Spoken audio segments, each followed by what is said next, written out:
Hello, my name is Robert, and this is in this presentation I will share the final evaluation of my international expansion project for Cervecería Minerva using Minerva Pale Ale as the lead product to enter the United States market. This project integrates three phases: selection of the company and product, design of the international strategy, and finally the evaluation, risk analysis, and projections that I will present today. For the company and product overview, Cervecería Minerva is a Mexican craft brewery based in Jalisco and considered one of the pioneers of the craft beer movement in Mexico. It operates as a medium sized company with international distribution and a portfolio that includes pale ale, IPA, stout, and lagers. For this project, I choose Minerva Pale Ale because it is one of the brand's flagship beers with an award winning profile and a style that is well understood in international craft markets. Um, Now, for the market and product decision, in phase two, I compared three potential markets: the United States, Canada, and Spain. The United States was selected for five main reasons. It has a very large beer market with high per capita consumption. Mexican beer already dominates US beer imports, so there is proven demand. Geographic proximity reduces logistics times and costs. The USMCA keeps tariff preferences and provides legal certainty. And there is a significant Mexican and Latino population which supports acceptance of a Mexican craft beer.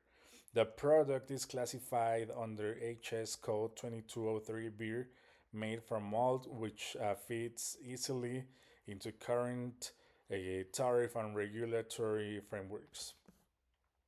Now, for the entry strategy, I propose direct export from Minerva to a specialized importer distributor based in Texas. The idea that the idea is that Minerva produces and ships the product and the importer handles customs clearance and distribution in the US. The Incoterm selected is the AAP, delivered at place, and the importer's warehouse in Texas. Under the AAP, Minerva is responsible for transport from the brewery to the delivery point and for export customs clearance. The importer is responsible for import customs clearance, payment of US taxes and state licenses, and distribution to retailers and bars. The logistics are based on full truckload shipment from Guadalajara to Texas using the 355 millimeters bottle packet in cases of 24 bottles, and the cubic analysis shows that a 53 foot truck can carry approximately 60 cases per pallet, 22 pallets per truck, which equals to 1,320 cases or 31,680 bottles per shipment. The route begins at Minerva's plants in Guadalajara, continues by truck to the border at Nuevo Laredo, then crosses into Laredo, Texas, and from there it goes to the importer's warehouse in a city such as San Antonio or Austin. In the base financial scenario, I assume 8 full truck load shipments in the first year for a total of 10,560 cases. The estimated variable cost per case delivered the AAP to the importer is around 12.77. This includes production, packaging, export, overhead, freight, insurance, and handling. The proposed EAP selling price to the importer is 21 per case, which leaves a contribution margin of around $8.23 per case. With 10,560 cases, revenue is approximately 221,760. Variable costs are approximately 134,880. Contribution margin is about 86,880 after subtracting a 50,000 in fixed entry and marketing costs for year one. The project would generate an operating profit close to 36,000 880 and would reach break even at around 6,880 cases. In the final phase, I evaluated the main risks, using an FMEA approach. These 6-month critical risks are demand demand lower than expected in the USA market, underperforming by the importer, for example, not opening enough points of sales, trade policy changes, including new tariffs on imported beer or packaging, logistics disruptions or quality problems in transit, regulatory delays with TTB or state licenses, exchange rate volatility between the peso and the dollar, and those are the 5 main risks. The highest risk priority numbers are associated with lower than expected demand, importer underperformance, and FX volatility, which means that these areas must be monitored very closely from the beginning. To test the robustness of the project, I modeled 3 scenarios for year one: base, optimistic, and pessimistic. In the in the basic scenario, as we saw, the project reaches an operating profit is of around 36,880 with 8 shipments. In the optimistic scenario, I assume 12 shipments, that is 15,840 cases sold, and a slightly higher marketing budget. In this case, the operating profit would be around 70,000 with a stronger return on investment. In the pessimistic scenario, I assumed a 25% reduction in volume, that is only six shipments in the year, and an additional cost per case due to tariffs or logistics increases.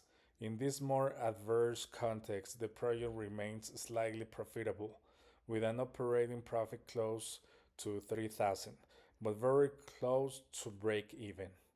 This analysis shows that the project is profitable under normal or favorable conditions, and that in a more complex scenario, it does not immediately generate losses, but requires strong control and a careful ramp up of volumes. I also analyze how cultural and political factors could impact the project. Culturally, the United States has a very strong craft beer culture, with consumers who value authenticity and stories behind each brand would love. This is an opportunity for Minerva to highlight its Mexican origin, its brewery in Guadalajara, and its pairing with Mexican food.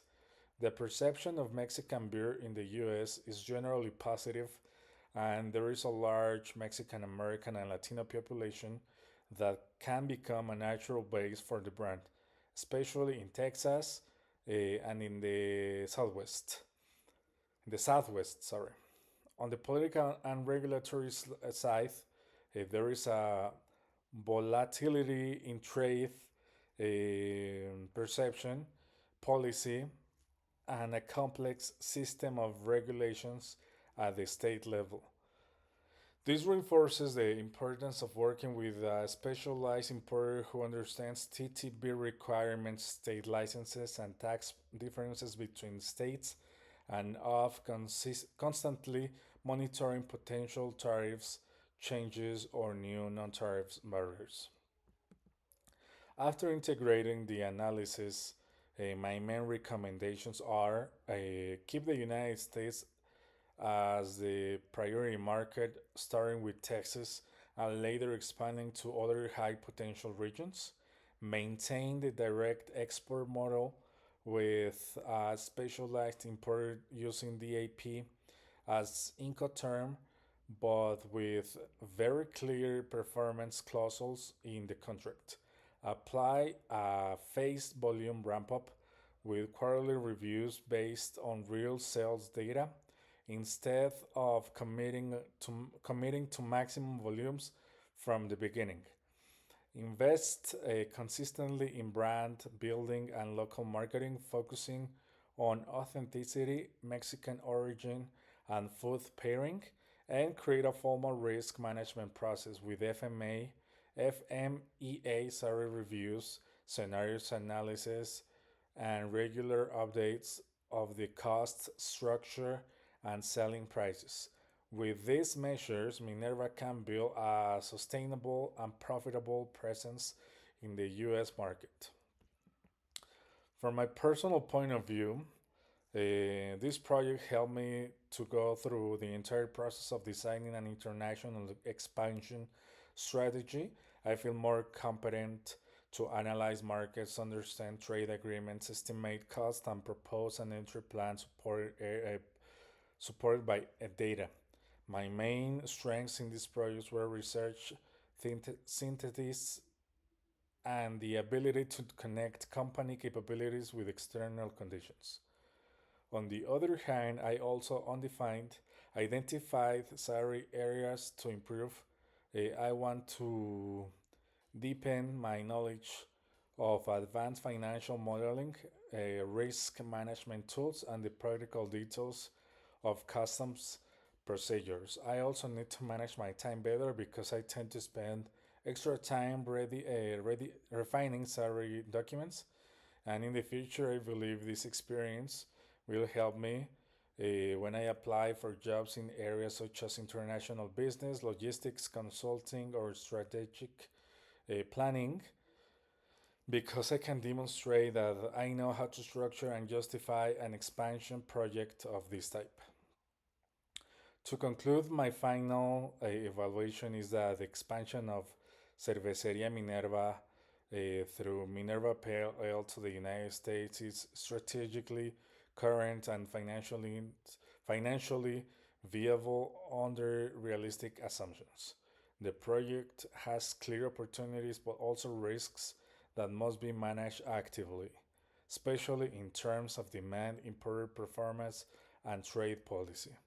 If the company implements a phase plan, invests in brand building, and maintains disciplined risk management, the expansion can generate attractive returns and open the door to future international growth. Thank you so very much for your attention. That was my presentation.